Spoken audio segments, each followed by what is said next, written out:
श्री रविंद्र सिंह भाटी। धन्यवाद माननीय सभापति महोदय। राज्यपाल के अभिभाषण के धन्यवाद प्रस्ताव में खेजड़ी संवर्धन, ओरण और गोचर के संरक्षण के संबंध में संशोधन प्रस्ताव प्रक्रिया के नियम 15 के तहत प्रस्तुत किया गया है। मेरा निवेदन है कि इसको स्वीकार किया जाए। बिल्कुल, आप ले लेंगे तो बड़ी कृपा होगी और जो बीकानेर में भाई मजबूत आवाज कर रहे हैं उनकी बात सरकार तक भी पहुंचेगी। राजस्थान युवाओं का देश है, मैं भी एक युवा हूं। अभी तक युवाओं के विषय पे काफी बात हो रही थी। विपक्ष कह रहा था कि पक्ष कुछ नहीं कर रहा, पक्ष कह रहा था कि विपक्ष कुछ नहीं कर रहा। अरे साहब, इतने सालों से पेपर लीक हो रहे हैं, आप बताइए तो सही कि आखिर जिम्मेदार कौन है? आज तक किसी ने जिम्मेदारी ली क्या? अभी तक पेपर लीक के उस दंश से निकले ही नहीं थे, पेपर लीक के उस दंश से निकले ही नहीं थे कि ओमर सीट का एक और प्रकरण सामने आ गया। अरे साहब, उन युवाओं के भविष्य के साथ खिलवाड़ आखिर कर कौन रहा है? एक के बाद एक। साहब, हम हमेशा देखते हैं जब भी कोई परीक्षा होती है, बहनों के मंगलसूत्र उतार दिए जाते हैं, उनकी चोटियां काटी जाती हैं, मेरे सिख सरदार भाइयों की पग उतारी जाती है, और वो तमाम लोग इसलिए सहयोग करते हैं कि काश ये पेपर लीक रुक जाए। पर साहब, जब बाढ़ ही खेत को खाएगी तो बचाएगा कौन? ये मत समझिएगा कि बाहर बैठा युवा समझ नहीं रहा, वो समझ रहा है, वो देख रहा है। अंदर बैठे हुए माननीय किस तरीके से पेपर लीक को लेके चिंतित है, वो सब तरीके से देख रहा है। मैं तो एक ही बात कहूंगा, माननीय चंद्रशेखर जी ने कहा था, जिन हाथों में शक्ति भरी है राज तिलक देने की, उन हाथों में ही ताकत भरी है सर उतार लेने की।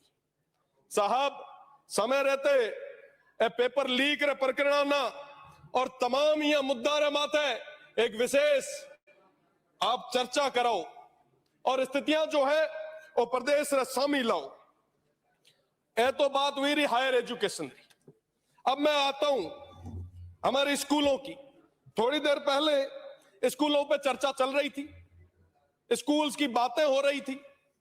कहा गया हमारे विपक्ष के नेताजी ने कि 1.5 लाख टीचर्स की कमी है, 3700 स्कूल जर्जर अवस्था में है, 80,000 कमरों की जरूरत है, 44,000 शौचालयों की जरूरत है। अरे वाह, बहुत बड़ा नंबर आपने बताया साहब। आप देखिए कि पूर्ववर्ती सरकार में आप भी शिक्षा के मंत्री थे, वर्तमान वाले भी अभी आए हैं। तो साहब, आखिर ये कब तक पूरा होगा? क्या आत्मनिर्भर भारत 2047 में इस तरीके से बनेगा? आज एक प्रतिष्ठित अखबार में एक खबर छपी, अफसरों को हाई कोर्ट ने कहा कि शर्म आनी चाहिए, छात्राएं पानी नहीं पीती क्योंकि स्कूलों में टॉयलेट नहीं है। हम आजादी का अमृतकाल मना रहे हैं और दूसरी तरफ हमारे स्कूलों के हाल क्या है?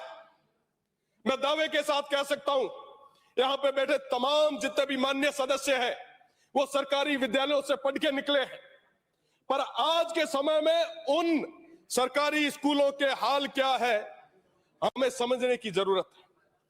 कहीं स्कूलें गिर रही है, कहीं मासूम बच्चे इस सिस्टम की भेंट चढ़ रहे हैं और हम सब मुख्य दर्शक होकर बैठ रहे हैं। बाबा साहेब ने कहा था, शिक्षा वो शेरनी का दूध है जो जितना पिएगा उतना दहाड़ेगा। पर आज क्या हो रहा है? क्या इस तरीके से हम तक्षशिला बनाएंगे? इस तरीके से हम नालंदा बनाएंगे? क्या इस तरीके से हम विश्व गुरु बनेंगे जहां एक 12वीं की स्कूल में एक एक अध्यापक के भरोसे छोड़ रखा है? आज इस तरीके की स्थितियां बन गई है।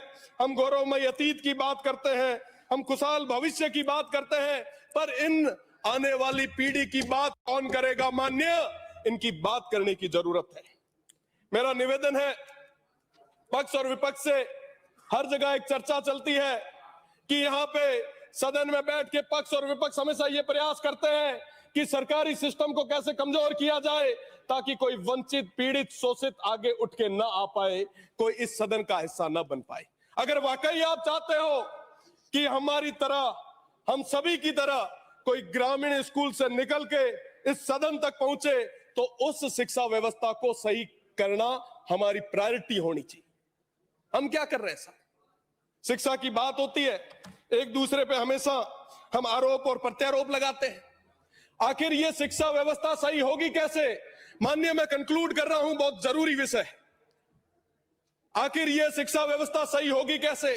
शिक्षा व्यवस्था तब सही होगी जब हम एक कानून लाएंगे, हम इस चीज की अनिवार्यता करेंगे कि चाहे पंच हो, चाहे सरपंच हो, चाहे प्रधान हो, चाहे प्रमुख हो, चाहे विधायक हो, चाहे सांसद हो, सभी के बेटे उस सरकारी स्कूल में पढ़ेंगे। इस चीज का कानून लाएंगे, तब जाके ये शिक्षण व्यवस्था जो है ये पूरे तरीके से सही हो पाएगी। क्या बात करेंगे?